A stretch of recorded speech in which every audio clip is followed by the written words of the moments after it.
So this particular talk is the second of three. Good morning. Good morning. And feel free if you want to grab some coffee or donuts. I won't tell. Thank you for the coffee. Yeah, Mhm. thank you.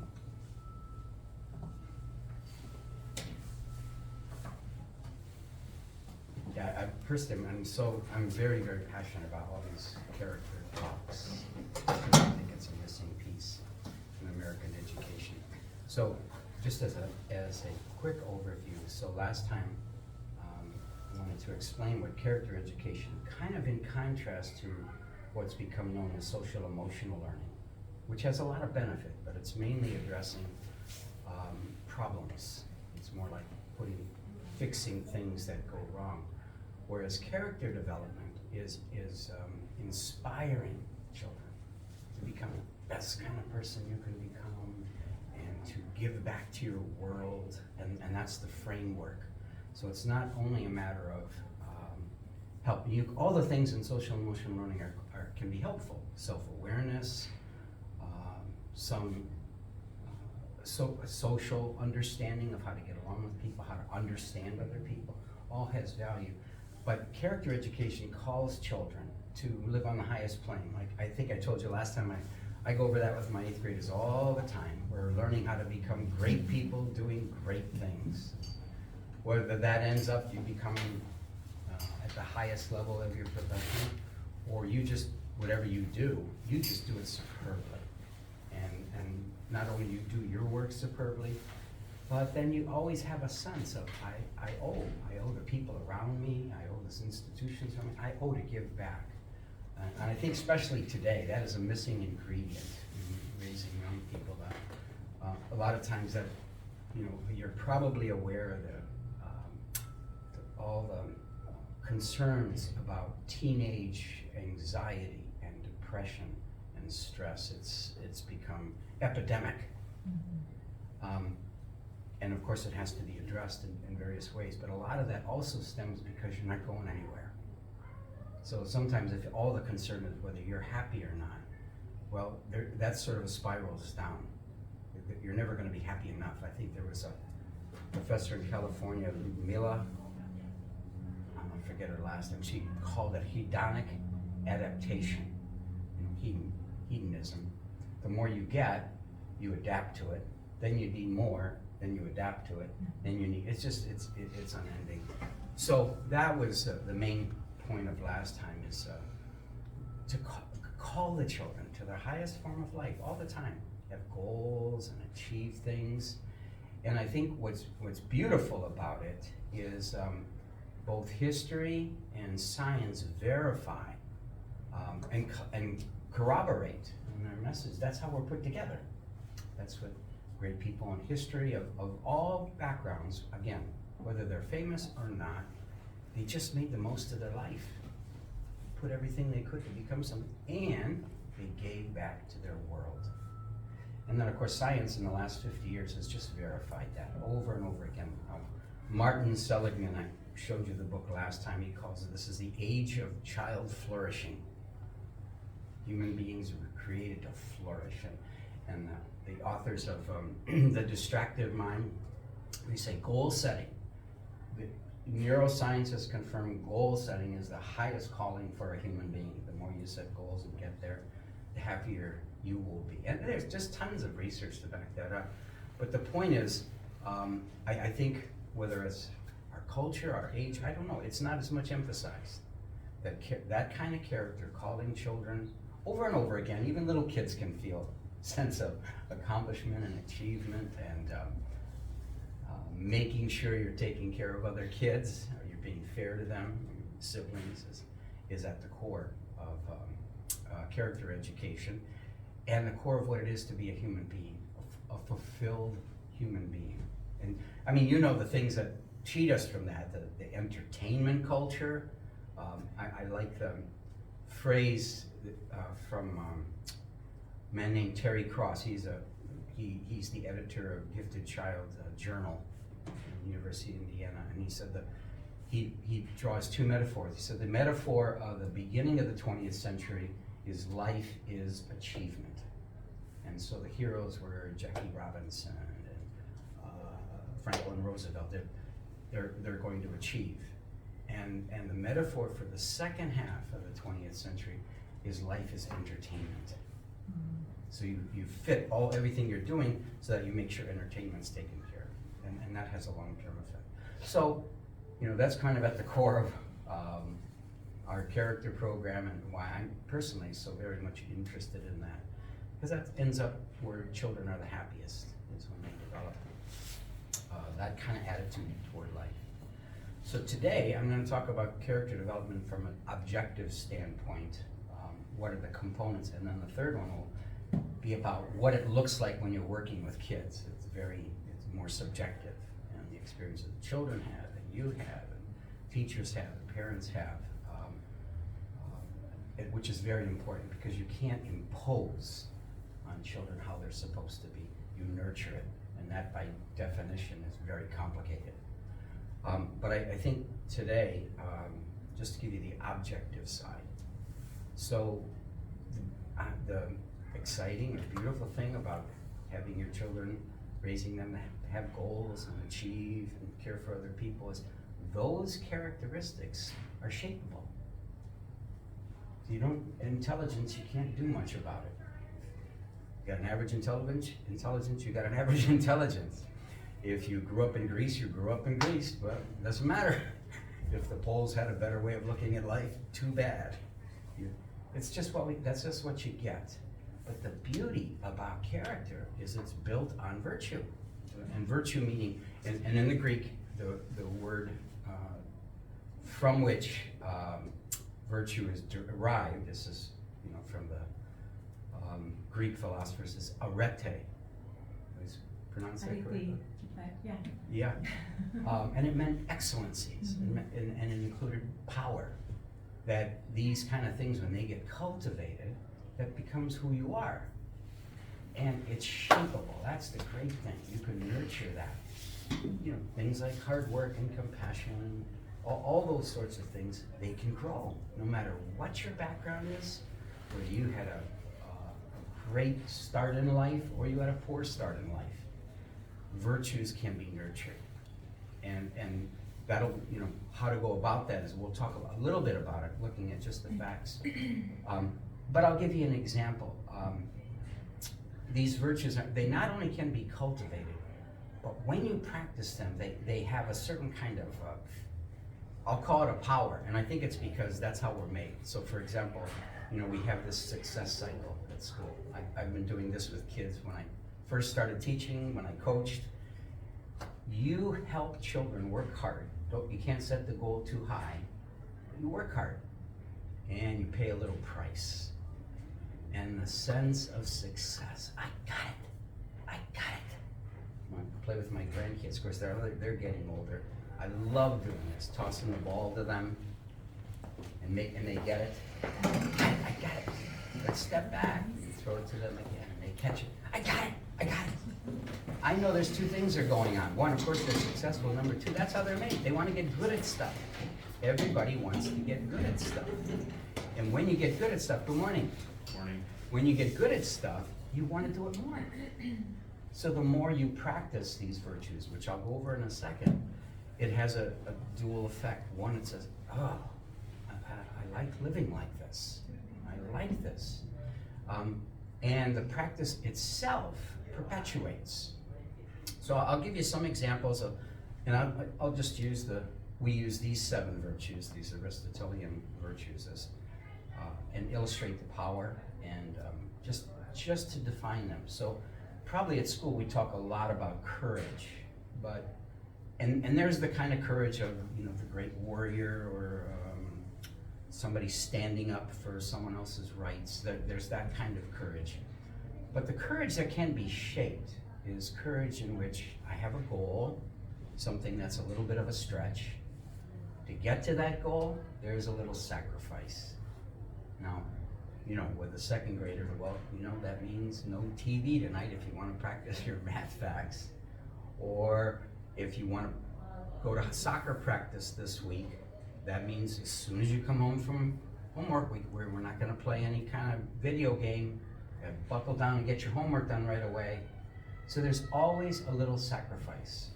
Then when the achievement is reached, which that's where usually the goals are, you define that as courage. That can be nurtured. Because no matter what their activities, from school, sports, or music, they're all embedded with the possibility of goals. And when you set the goal, there's always some discussion. Well, if you're gonna get better at piano, what do you have to do? I have to practice 15, 20 minutes a day. Not that easy, is it? Yeah, when's the best time to do it? So they have to think through. When it is, they're gonna have to make their little sacrifice to do the thing that's gonna allow them to get better at it. The great thing about this, going back to the beginning, is this kind of habit can be not only nurtured, but grown. That's one of the things I appreciate about the school and about our 8th grade students. You know, they go on to high school, and some of them really are smart, and they do phenomenal work. But almost to a student, if they've been here over this 7 or 8 years, boy, they know how to get stuff done. Because it's been bred. It's something that can grow. They're no better than any other student, but you've grown something in them. And that what you grow in them is then able to flourish. You know, one of my favorite stories are, we had twin girls, maybe it was about 10 years ago. I think they both ended up in Penn for college, and they went to Hathaway Brown. But you know, they got there in their freshman year, and they got loaded with work. You know, you want to send your kids to one of these private schools on the east side, or St. Ignatius, or on the west side, you know, you're going to get 3 to 4 hours of homework. That's what those schools do. You get loaded with it. So our kids, you know, joined a whole bunch of other kids. Good morning. Good morning.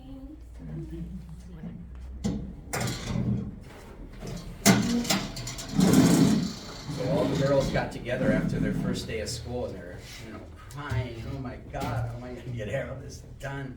And the twin girls just looked at everybody. What is your problem? Take out a piece of paper. Let's make a schedule. We'll show you how to use your time. And I thought, oh, perfect. Whether they were the best students there is secondary, but that was a habit. That wasn't merely you tell them how to do something, but it's something they got way back starting in 1st grade. Well, we have to do our reading tonight. All the little things that you do, and it always involves some little sacrifice. And then the more you practice, the more fulfilled you are. And here's the interesting thing that sometimes parents don't understand. By the time kids get to 6th, 7th, or 8th grade, we've created little engines of productivity. They want to do more and more and more. Like, well, you know, your kids went through History Day and FPS and Power of the Pen. I mean, they're just adding things on top of their schedule, one after another after another. And you know, think about yourself, or think about people you know. You want to get something done, you go to a busy person who's highly productive. They know how to do stuff, they know how to put it together, and they know how to get things done. But again, you can't teach kids when they're 15 how to be like that. That's something that has been built up. And that's the beauty of character education, is these virtues can be nurtured with practice. Again, I'll talk in detail how you actually practice it.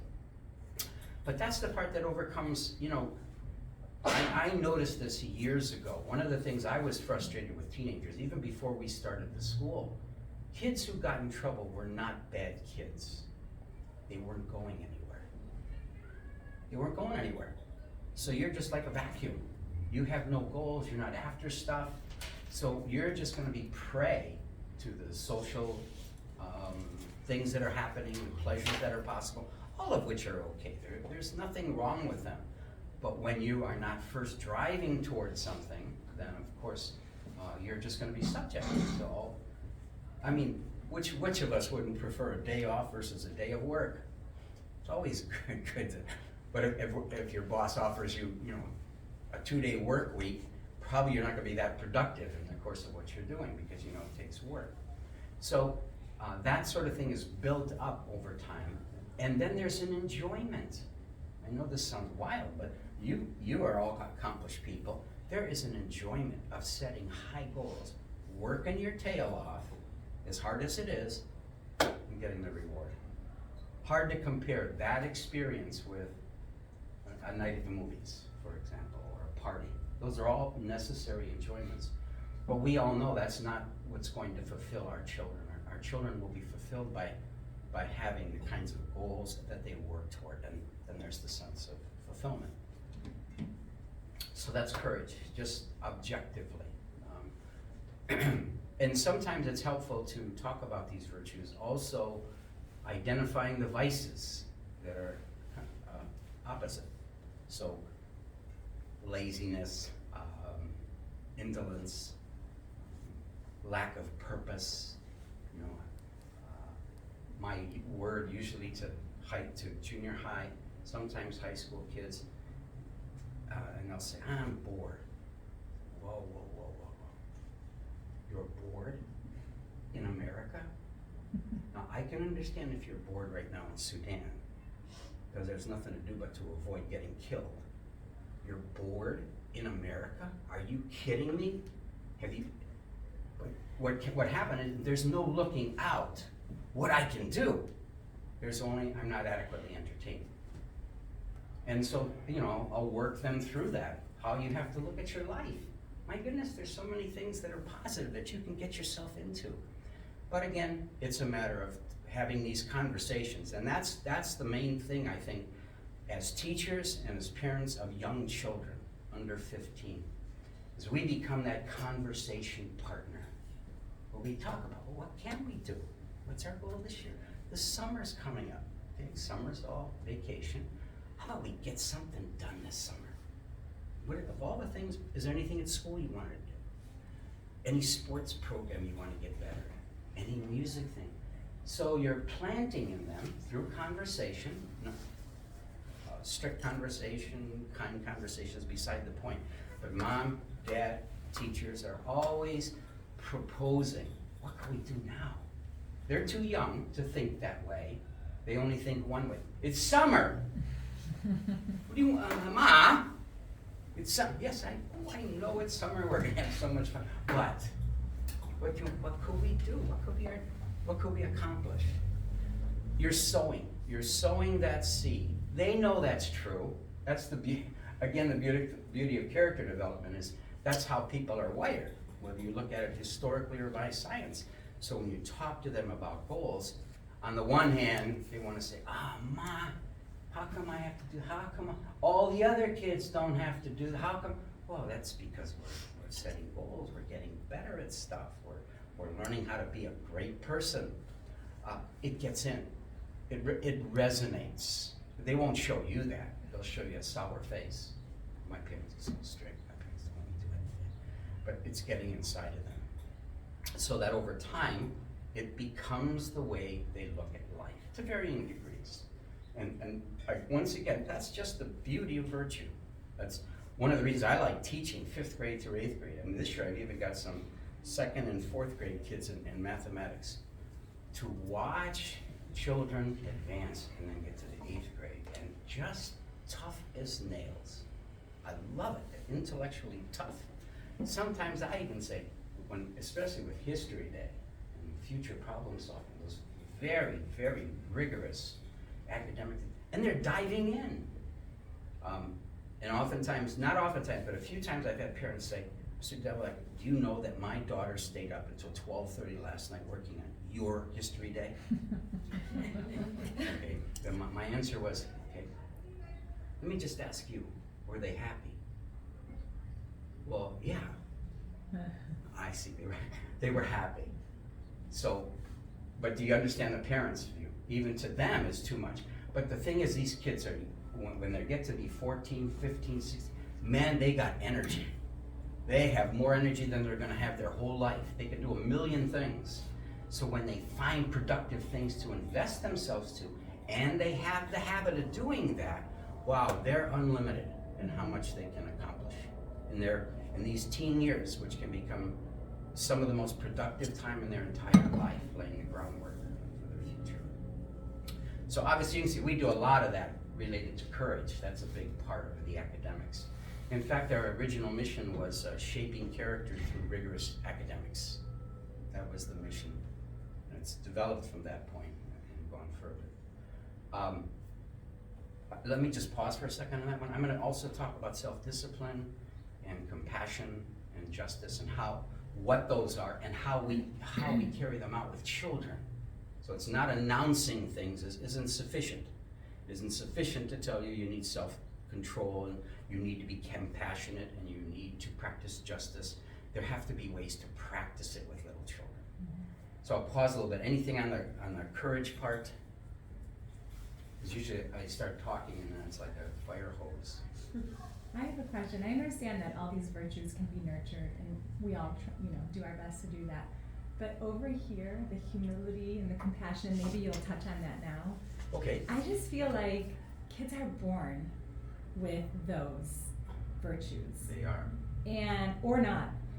I mean, I look at my own children and how sensitive one is over the other, or has that just natural compassion for their friends or the world around them, and the other one, not so much. Mm-hmm. And here I am raising them and talking to them the same way. So it's just really interesting when we talk about those specifically. How do we truly instill those without saying, oh, say sorry to your sister. Oh, say, sorry. Well, that's not compassion, right? How do we truly instill compassion, not only in our children, but in this world, I guess? That's a bigger picture. Mm-hmm. Yeah. Just curious. Okay, I'll skip over self-control for a second and talk about compassion and justice, because I usually put those together. Mm-hmm. The Yeah. difference, and that's true, some children are so sensitive, and others are just little brutes from day one. They're born to be a bully, I don't know. But that's not unlike other differences in qualities they have from genetics and from environment. Thinking about somebody, all children have the capacity to read, unless there's an issue. You have dyslexia. I have a granddaughter who has hearing issues, and it's affected her reading. Very bright, but she has hearing. So you have to make adjustments. They will need a certain kind of care that the kid who doesn't have any problem. You just go to first grade, they learn how to read, second grade, and they're off and running. Well, the virtues are like that too. There's a certain capacity. Some of it's, I still think some of it is genetic. Some of it's passed down. That's why you see characteristics in families. Not exclusively the characteristics, but you see them. That's that family, and they're kind of like that. It's general. So let me talk then about, so when it isn't there, let's talk about when it isn't there and then when it isn't there naturally. Again, it's brought down to unless they're in an environment that nurtures it and talks about it and plants seeds of awareness of it and awakens the natural propensity to be kind or to be gentle or to be thoughtful of other people, then other things will develop. And this is a very important part about this whole virtue thing.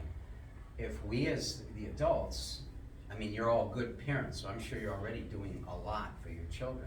But in many cases, if they're not getting this kind of conversation and insistence and re-conversations over and over, they're gonna get it somewhere, but not good. They're gonna learn selfishness, they're gonna learn self-absorption, they're gonna learn a life of pleasure. That's what they're gonna learn. You can't even blame them. That's why I have so much sympathy for, and I just wish more could be done for our pockets of poverty where there's problems in the home. What chance do kids have if they're not hearing these things at home and hearing these things at school? Well, you're stuck with the negative influences that come. So when it comes to compassion is based on empathy. And empathy is being aware of people's stories. If we examine our own lives pretty carefully, we can be pretty nasty to other people. Maybe not literally, but in our mind. Oh, I know that person, that kind of background. I know that. That's just human. We react to people based on the story we know about them. So this takes time. This really takes time with children to understand people. Let's just keep it in the elementary school realm. Probably your kids have already come home. Joey, meanest kid in the class, he pushes people down on the playground. Well, aside from dealing with danger, if there's danger, he should tell the teacher. But I wonder how Joey could be like that. And have you ever been like that? Have you ever felt like you wanted to be like that? Depends on all the circumstances at hand. But to talk about it, that's the first step. And I would say this is, when we talk about character, this is the biggest job you have. Now you're doing it already just because you're mom and dad, so they read you all the time. Not necessarily consciously, subconsciously. They're gonna copy so many things that you are. I'm sure you realize that about yourself. My God, that's the way my mom did this. Or this is the way my dad did this. Because it just gets in subconsciously. But because there's so many influences, and today I would say related to compassion and justice, it's self-centeredness. Everything is about whether I'm happy, whether I have enough, and so who's gonna change that narrative? Unless we spend the time talking with them, talking about stories. Well, if they point out some situation at school or some with their friends, well, how come they're like that, honey? And begin to train them to think and to be interested in the stories of other people, and based on that story, you can treat people differently. You can have compassion. I find a big challenge right now in a school like this. This is a private school. These are children who have. And we watched a couple of great movies recently. One was from about Mexican immigrants, undocumented, sneaking through the American educational system, and they made the finals in some national robotics competition, and they had to hide the whole time. And they had to be careful where they put their papers and everything like that, worried at home of when they were gonna get, ICE would show up at their door.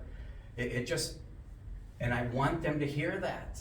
I want them to realize people have their stories. It's not so black and white. And if you don't exercise to listen to other people's stories, then you have prejudices. You have opinions, whether it's racially or culturally or religiously or just the kids in their classroom.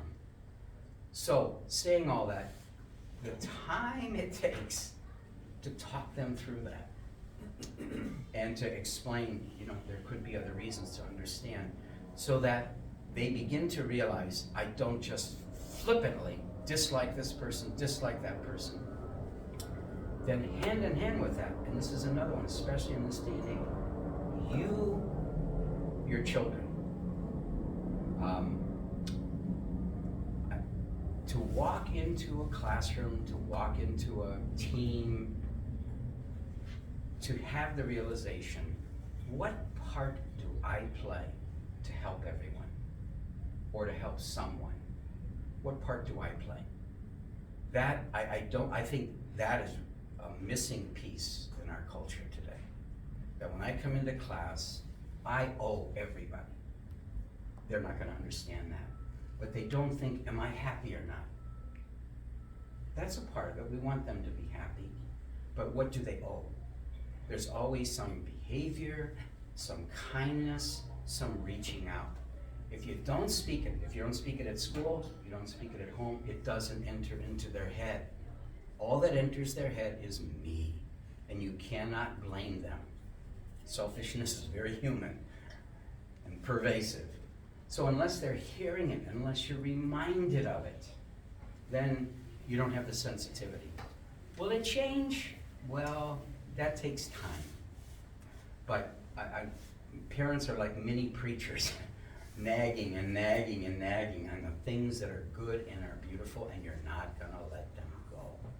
And many times the product, the fruit of that kind of ongoing conversation shows up when they're 30. Now you kids are 10, that's 20 years away. But I can assure you, it shows up. The Jesuits had this phrase, the Roman Catholic Jesuits. and it's not just them, there's other cultures and other religions the same. You give us a kid till he's 8 years old, we'll have him for life. That was the Jesuit philosophy, meaning if you give us for that short time, we're gonna implant thoughts in him, ideas in him. He's gonna go off and be a naughty teenager, but maybe by the time he returns to his mid-20s, late 20s, he's gonna return because something got planted in them. Jewish faith has the same sort of principle and related to kids. And the Christian faith too, there's Old Testament, train a child in the way he shall go, and when he is older, he will not depart from it. There are truisms that are beyond religion or culture. There's things that are true. So, what do you do with the selfish little boy or the selfish little girl? It's all about him. Is keep repeating it, keep repeating it, keep repeating it. There's no such thing that they are stuck being that. That's the beauty of virtue, that it grows and it can be nurtured over time. And this, maybe you're going to get me on another track here, but that really is going to go to next week. And that as the children grow, your time with them in conversation will just need to grow and grow and grow. Because if they don't get your view of the world from you, I can assure you they're going to get it somewhere. And I don't know about you, but I have 4 kids. I was jealous as the dickens over them. I want you to be a certain way. And of course, as I grew, my heart got open to a bigger world. That we're not perfect in our understanding of virtue. But to be that's why this particular talk, whatever you want to call this, is intentionality. When you know virtues can be grown and nurtured, then by golly, there's my job for the next X number of years while I got my kids at home, is to talk and they get sick of it. There you are again, Mom. My daughter gave us one of the worst insults. We drove her to college, we're in the car, heading down there, and I just want to get every bit of warning and encouragement before, and so I started while I'm driving. I said, well, Christine, Dad, that's lecture 47, I know it by heart. So okay, I got it. But it began to be sick. It's okay, you cannot, they won't run away from it. Of course, we all know this is just human. Teenagers and kids in their 20s, you try to hold on to them, but there's no, those are the age of exploration and finding out who they are. But to trust what we put into them. So I'm addressing the one who's not so compassionate. That there's that kind of nurturing. You're sowing a seed with a great deal of confidence that they will respond to that because that's how they're made. Whether you look at made from a religious standpoint or you want to look at it from a secular standpoint. At Birchwood, we talk about it secularly. That's pretty much what science and history says about kids. You were going to say something? No, I was just going to add, because I think, all that's true. I think also what's very important is to model the behavior for our kids, because they'll hear what we say, but they will do exactly as we do. Right? And so I think that it's super important every opportunity to talk through what we do. So our daughter, I think she's just very loving. I think she has a lot of that innately, but I think what also helped to support that is in preschool, she was at the nature preschool and they were outdoors. And so they're digging in the dirt and she's loving to pick up worms and play with ants, and the teachers are always like, okay, but be very careful.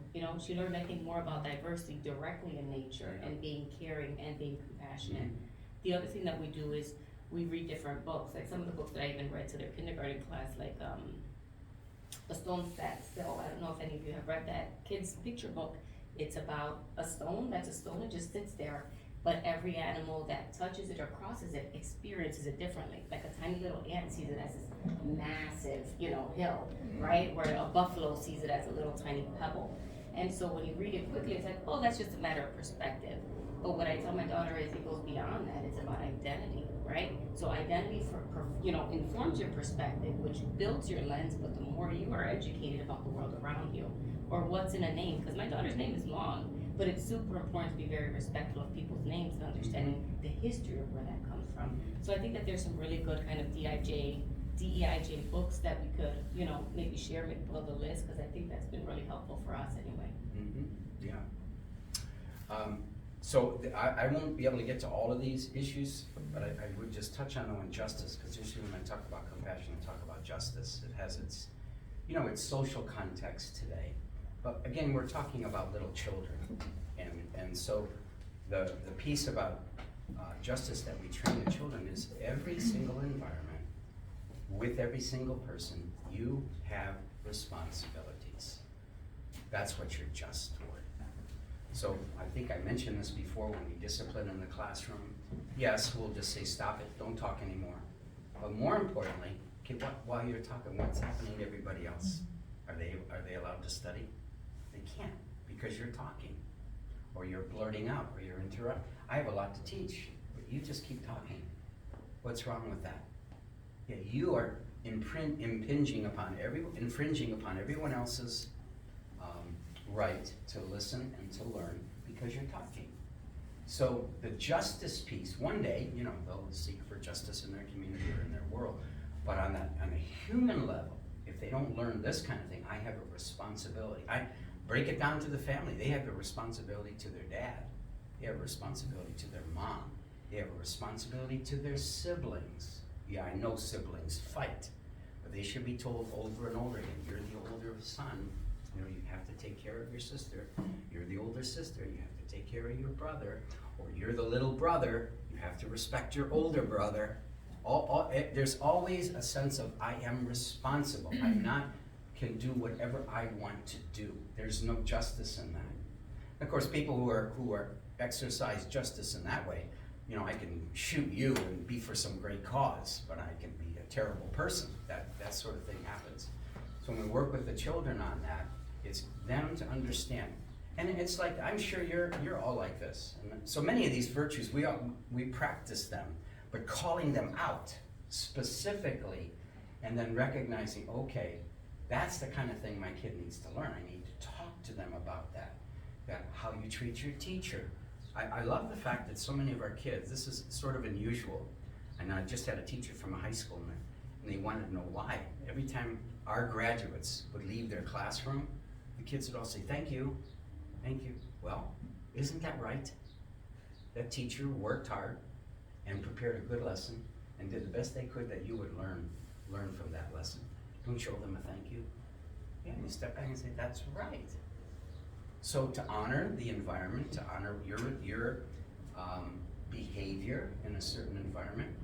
When children go and play on a team, if they're on a soccer team, it's good to sit down and talk with them. So what's your role here? Are you the leader? Are you forward? Are you on the first team? Are you on the second team? If you're on the second team and you're not going to play all the time, what should you do while you're on the bench? What should you do while you're not playing? You have a responsibility. So, you know, at a very rudimentary level, there's this sort of conversation that can, you know, lead to behavior. But I guess, and I think I'll pause and then I won't be able to touch all of these today. I can if you have specific questions about any of the virtues we didn't talk about. I think the part that's important is the relationship you cultivate with your kids. I think that's the biggest part, where you can talk about these things and go deeper than just discipline. Although I know when we're angry, I'm like that. I'm not going to talk to you about anything. You just listen and you can behave. That happens too. But the power of speaking to these virtues that are in them, and the power of habituating those virtues to eventually become their character, I think it's just a marvelous realization. We can, you know, our children are going to have their own personalities. Some things we're going to be so mad at them by the kind of person they are when they get to be 30, 40 years old. We'll be so bothered. On the other hand, there is so much we can do to nurture the virtues and to make them good character. A lot of things we can't, there's, you know, chance in life and circumstances that we have no impact on, and they'll influence our kids. But the point of character education, okay, but there's so much I can do, and that will sow in them and stay in them. So I'm going to stop, and we can have a little more time for conversation or discussion or questions if you want. Or if you want, I can talk about some of these others also. have a question about goal setting. So how do you deal with situations when a lot of work does not translate into achieving the goal? Because sometimes you fall short. So how do you deal with disappointments? And how do you tell them that the next goal may be better or not, and that you have to work toward it regardless whether you will achieve it or not, or if you Yeah. just.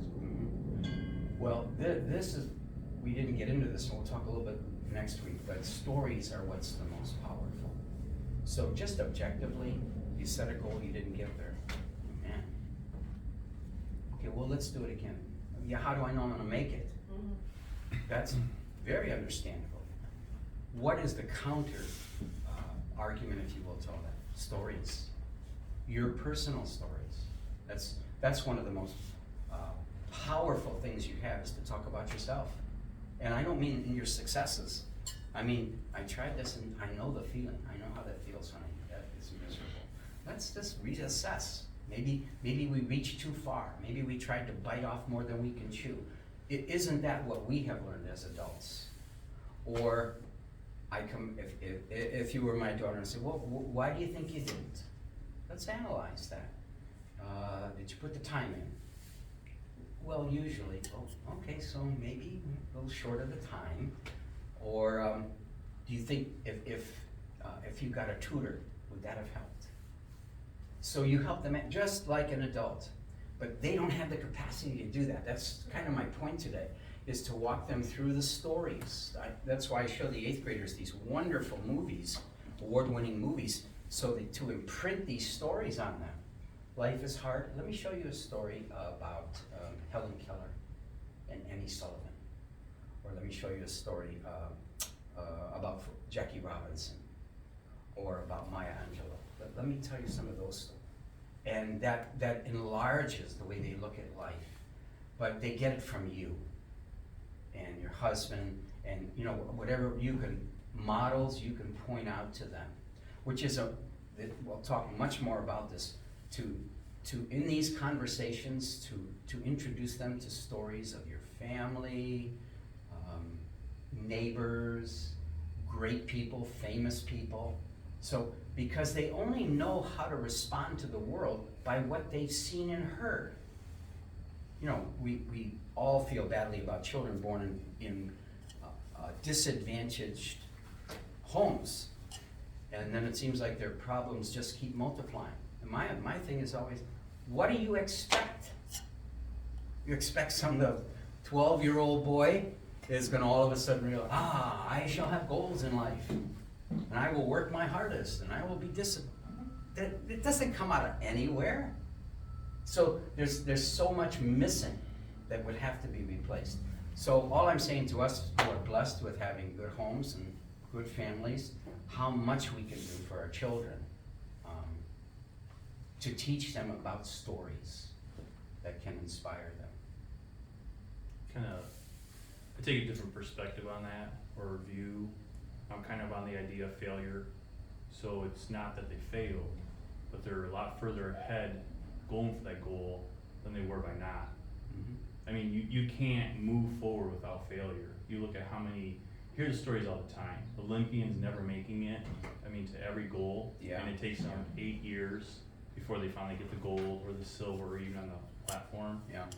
And that's just, it's to me, it's perspective, it's how you take it. So, if they're trying to hit a point, Elon Musk says, set a goal for 10 years. Even if you fall short or you stop after one, you're further ahead than before you started. Yeah.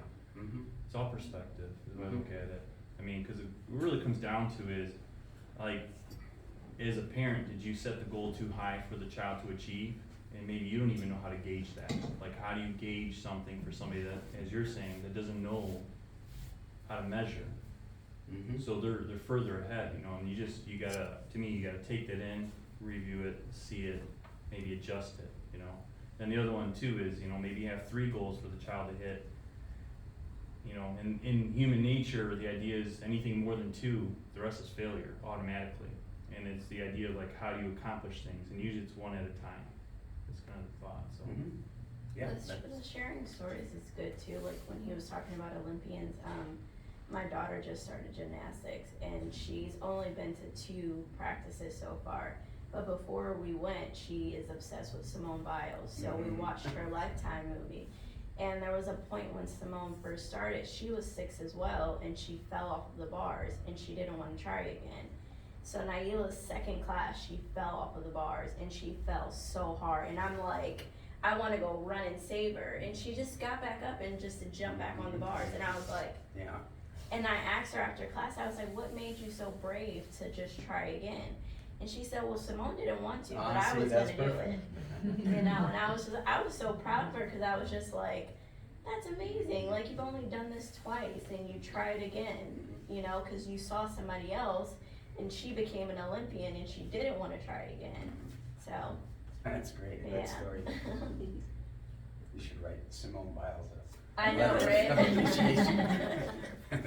Thank you for making the documentary.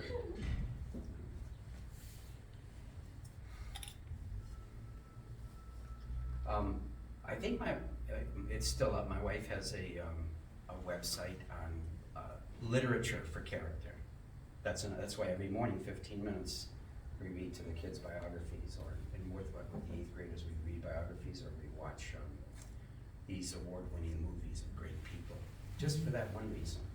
You're not going to give a test on it, but you keep hearing it. You keep hearing it, and that's why conversations at the dinner table, pointing out people at your work or people in the family, just say, you know how they got there? This is their story, what they did. Don't pay attention to their faces. You know, they just, there goes mom again, there goes dad again. Doesn't matter. They hear it, and it gets imprinted into them. And those stories affect the way they look at the world.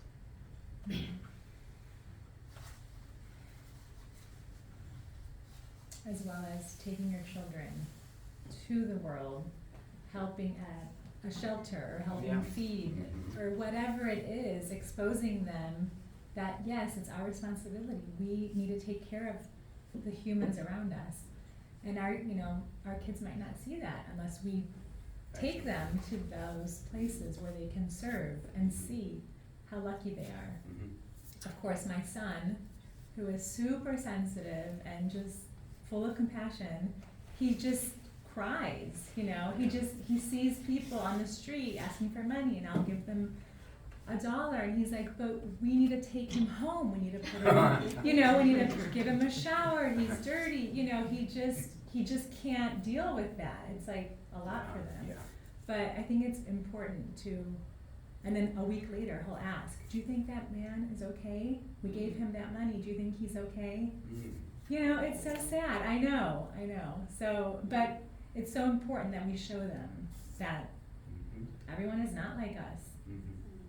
And justice and, all these things. We have to fight for people, we have to protect people. Yeah, I agree.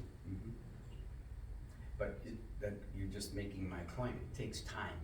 Yeah, It takes your time, it takes your effort yeah. to, one of my favorite historical figures is Teddy Roosevelt. Because on the one hand, he was conservative, but on the other hand, he was sort of a driving force of progressive social changes. But when he was a little boy, they were very wealthy. The Roosevelt family was very wealthy. Every Sunday morning, his dad took him to the soup kitchen, and they served all the people who came through. So that got impressed in him. So, in the middle of the Gilded Age, when everybody else is, at least the rich class, are just getting richer and richer and richer and richer, here shows up this rich guy called Teddy Roosevelt and says, hold on guys, there's a whole part of the population we're ignoring. And so, he had that kind of drive, but he had gotten that from the experiences his dad gave him. What a beautiful story.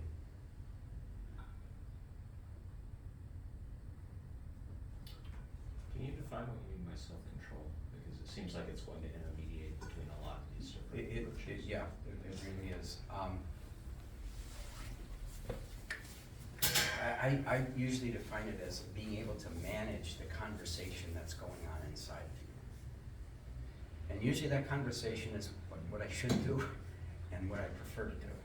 What I prefer to do is, if I have a choice of getting up early in the morning and exercising, or sleeping a little bit later, I prefer the later sleep. Or if I prefer a donut versus, I don't know, a healthy granola bar. There's a conversation goes on in us all the time. And it's often related to our goals, or it's related to how to treat other people. You know, do I extend myself, like with middle school kids, especially middle school girls. If you have girls, they're mean. No offense, ladies. Boys are oblivious. Just plow. You call them a name, they just shut up. You call a girl a name, oh my God, it's drama for a week. That's just a difference. So, to talk to and we do this to the middle school girls, you know, everyone in this class has to be your friend. That's one of the values of a small school. On the one hand, a big school, you have a chance to make more friends. Here, you don't have any chance. You are stuck with this 20 to 30 kids. I think it's wonderful. Because you like it, you don't like it, you have to make friends. All right, now there's the conversation. I realize what's right. It's not right for me to exclude you from our little group. That's what I prefer. I like being with my friends. But I've also learned something from lessons on virtue, that I gotta include everybody. So that you wanna play with us? You know, with all the kindness I can muster. The self-control is not agreeing with what I want to do for my immediate pleasures and do what I think is the right thing or the noble thing or the good thing or the homework is a big thing like that. That's usually, when I talk to children about homework, especially when they're young, I say, I know how it is. You get home and you have a choice. Video game, math. And I tell them, if it's me, I'm gonna lean toward that video game. I said, but what do we have to do? You have to learn to navigate that conversation. I always tell the kids, I'm always trying to lose weight. I've always been a little bit heavy, but I've got a problem with chocolate chip cookies. and so, you know, they love the conversation. I said, there they are. My wife bought them and they're homemade. There they are. There's a conversation going on inside of us, whether it's weight control or whether it's setting a goal. And for them to understand, that's normal. We're not calling you always to do, you're always going to do the best thing and make the best choices, and you need a strong will, all of which is true. That's all true. But the fact of it is, humanly speaking, there's always a conversation going on. And we as adults, what we've done, if we have any success in our life, we've managed that. We no less want pleasures in life than anybody else. But how we navigate the pleasures of life with the things that are my responsibility, or the goals that I have set, or how I should treat people. You know, I'll bet you when you pass the poor on the street, maybe one of your family's men, that's disgusting. I don't want to get anywhere near that person. And then here's your son wanting to bring him home to your house. I think your husband would have flipped out if you did that one. You know, with all the problems that are there. So, but in both cases, if we understand virtue, there's a conversation. This guy's dirty. I know when we lived in South Korea in the 70s, and we were still a very, very poor country. There were poor all over on the streets all the time. And you have two reactions. One is, let's get out of here. Just feel uncomfortable. And then the other side, really, you're just gonna walk away. Are you kidding me? You're wealthy compared to these people. And we were just teachers. So you have that conversation going on inside of you. I think we all do. But when you're feeding all the other virtues of what should be, then they have something to choose from. I'm afraid today many kids who give into the cheapening influences that young people are facing, there's not much conversation going on. There's no goals to be wrestling with, where they would not start smoking weed when they're in the 10th grade because I want to go somewhere. All my friends are saying, come on, what is your problem? You know, nothing wrong with this. It's just one time, or you know, I'll spot a couple of beers. Everybody does it. You have no goals. You have nothing you're wrestling with. You have no sense of what you owe other people. Well, then of course you're going to go with your lower inclinations. But if the conversation is me there, it doesn't mean they win it all the time. That we know that as adults. But at least they understand that I have to wrestle with it. I have to make the choices. And we'll talk next week, the consequences. I think this is a huge thing, because in character development, there's tons of failure. Tons of failure. And how to address that as a part of the whole picture of growing up to be a great person doing great things. There's a lot of navigating.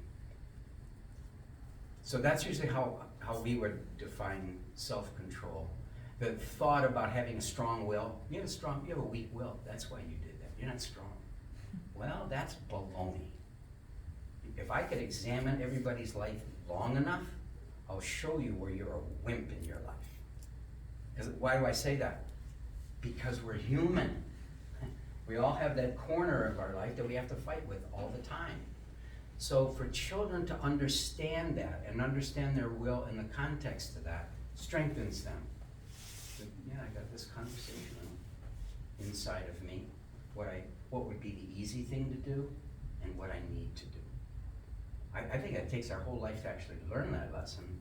I think even when we're mature, we're still wrestling with, maybe on another level, easy things to do, pleasurable things to do, versus the things we must do. Just a little more profound when we get older. I don't know if that's helpful. Yeah, it was, thank you. How's our time? Oh, we're over. Sorry. Thank you again for Thank coming. you. Thank you.